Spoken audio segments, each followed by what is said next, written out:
أعوذ بالله من الشيطان الرجيم.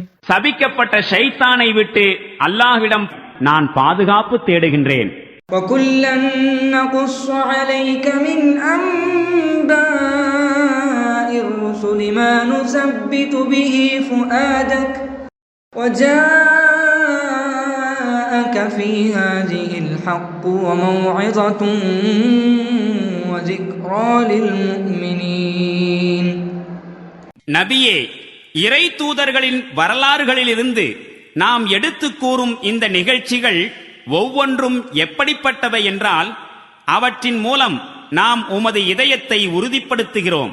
மேலும் இவற்றில் உமக்கு சத்தியத்தை பற்றிய அறிவும் கிடைத்தது. இறை நம்பிக்கையாளர்களுக்கு இவற்றில் அறிவுரையும் நினைவூட்டலும் இருக்கின்றன. وَقُل لِّلَّذِينَ لَا يُؤْمِنُونَ اعْمَلُوا عَلَىٰ مَكَانَتِكُمْ إِنَّا عَامِلُونَ. ஆனால் நம்பிக்கை கொள்ளாதவர்களை நோக்கி நீர் கூறும், நீங்கள் உங்கள் வழியில் செயல்பட்டுக் கொண்டிருங்கள், நாங்கள் எங்கள் வழியில் செயல்பட்டுக் கொண்டிருக்கிறோம். وَانتَظِرُوا إِنَّا مُنتَظِرُونَ. விளைவை நீங்களும் எதிர்பார்த்திருங்கள், நாங்களும் எதிர்பார்த்துக் கொண்டிருக்கின்றோம். وَلِلَّهِ غَيْبُ السَّمَاوَاتِ وَالْأَرْضِ وَإِلَيْهِ يُرْجَعُ الْأَمْرُ كُلُّهُ فَاعْبُدْهُ وَتَوَكَّلْ عَلَيْهِ وَمَا رَبُّكَ بِغَافِلٍ عَمَّا تَعْمَلُونَ.